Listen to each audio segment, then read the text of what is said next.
Olá pessoal, meu nome é Patrícia e esse é o segundo vídeo resolvendo questões de espectrometria de massas.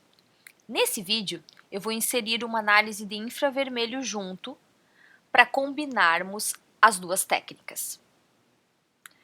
A questão diz o seguinte: a molécula que gerou os espectros de infravermelho e massas a seguir é um sólido sem cor que funde em aproximadamente 106 graus. Qual a estrutura desse composto? Justifique com base em ambos os espectros, correlacionando os principais sinais com a estrutura proposta. Primeiramente, analisemos o espectro de infravermelho. Como eu expliquei nos vídeos relacionados, sempre é bom dividirmos o espectro em regiões características. Isso facilita a sua análise. Vamos relembrar as regiões rapidamente. Temos a região acima de 3.000 centímetros na menos 1, onde aparecem caracteristicamente os estiramentos das ligações simples OH, NH, CH, desde que o carbono esteja na hibridização sp ou sp2. As ligações OH aparecem na maioria das vezes acima de 13.300 até 13.600 centímetros na menos 1 e podem mostrar um grande alargamento, principalmente em ácidos carboxílicos. As ligações NH, por serem menos polares, aparecem um pouco abaixo, até 13.400 centímetros na menos 1. As ligações carbonos sp com hidrogênio aparecem em aproximadamente 13.300 centímetros na menos 1, mais afinada, e as de carbono sp2 com hidrogênio ficam bem próximas à linha de 3.000, de 3.000 a 13.100. Já as ligações carbono sp3 hidrogênio ficam logo abaixo da linha de 13.000, até 2.900. Depois, temos as regiões das triplas, de 2.500 a 2.000 centímetros na menos 1, onde aparecem os estiramentos, então, das triplas C-tripla-C ou C-tripla-N. Então, se tiver alquino, provavelmente aparecerá algum sinal aqui. Outra região característica é a região das duplas, que vai grosseiramente de 1.600 a 1.800 centímetros na menos 1. E depois é uma região onde podemos ter alguns estiramentos de ligações simples, carbono-oxigênio, e muitos dobramentos, como os principais sinais, abaixo de 1.600, eu quero dizer. Para mais detalhes, os vídeos de infravermelho devem ser revisados. Pronto! Agora que relembramos rapidamente essas regiões, podemos olhar os espectros.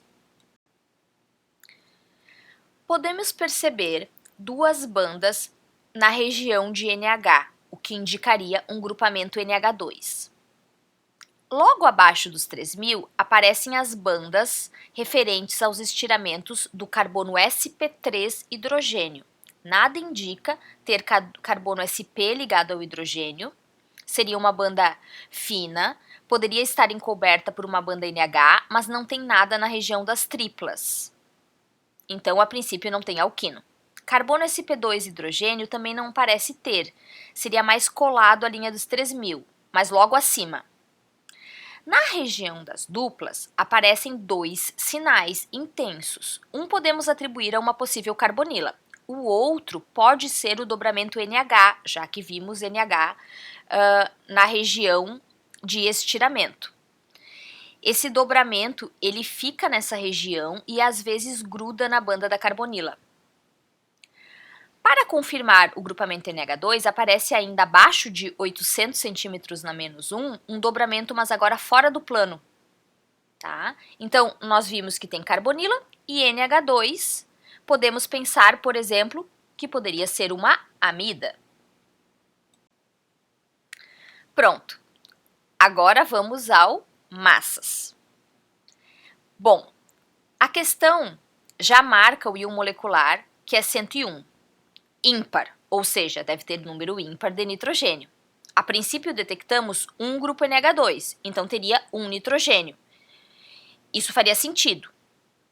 E podemos ainda pensar que é um grupo amida. Vamos trabalhar com essa ideia para ver no que dá. Para ter ideias de fórmulas moleculares com essa massa, podemos usar as tabelas das quais falei no vídeo passado. A de massas de baixa resolução. Ao procurarem 101, que é a massa em questão, aparecem várias opções de fórmulas, né? Mas devemos ter em mente que precisamos ter um oxigênio, que é o da carbonila, e um nitrogênio. A princípio foi só isso que a gente achou, né? Nitrogênio, principalmente só um. Tem algumas opções que tem nitrogênio e oxigênio na fórmula, mas só uma delas tem um nitrogênio e um oxigênio, que é essa aqui. Então seria C5H11NO. Agora que temos uma possível fórmula, poderemos calcular o índice de deficiência de hidrogênio, que nesse caso vai dar 1 e deve ser referente à insaturação da carbonila. Vejam como as pistas vão convergindo. Então não temos ciclo e nem outra insaturação além da carbonila, o que confirma exatamente o que vimos no infravermelho. Lá junto da carbonila, naqueles dois sinaizinhos que aparecia na região das duplas do infravermelho, então era realmente o dobramento NH que a gente já tinha ponderado. Podemos agora relembrar os principais mecanismos de grupos amidas. Como são compostos carbonilados, podem sofrer clivagem alfa. Quando o bombardeamento de elétrons arranca um elétron, gerando o íon molecular, o cátion radical formado pode sofrer essa clivagem, de tal forma que o elétron desemparelhado vai na direção da dupla, e um elétron da ligação vizinha também, e o elétron que sobra da ligação vizinha vai embora, gerando o radical R ou radical alquila. E a parte acílica fica como cátion. Isso pode acontecer do outro lado também, eliminando a parte heteroatômica, no nosso caso NH2 como radical. Tudo em um mecanismo homolítico. Reparem as setas de meia ponta indicando a movimentação de um único elétron em cada seta. A carbonila, por ser um grupo retirador, pode puxar elétrons de maneira heterolítica também, liberando um cátion alquila e um radical livre, parecido com um enolato, em um mecanismo chamado clivagem indutiva. E muito característico também, caso a cadeia possua hidrogênio ligado no terceiro átomo após a carbonila, ou seja, no átomo gama, ocorre o famoso rearranjo de Mac-Lafert. Isso libera um fragmento neutro e, caso possa acontecer, será um pico intenso. Isso deve ser levado em consideração. Muitas vezes ele é até o pico base. Mas reparem, é a outra parte que fica como cátion radical, é a parte que é detectada.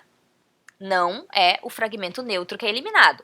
Acontece que esse mecanismo ele acontece muitas vezes, porque toda vez que nós temos fragmentos neutros eliminados, isso é favorecido. Mas a parte que é detectada, a gente sempre tem que lembrar, é o cátion radical.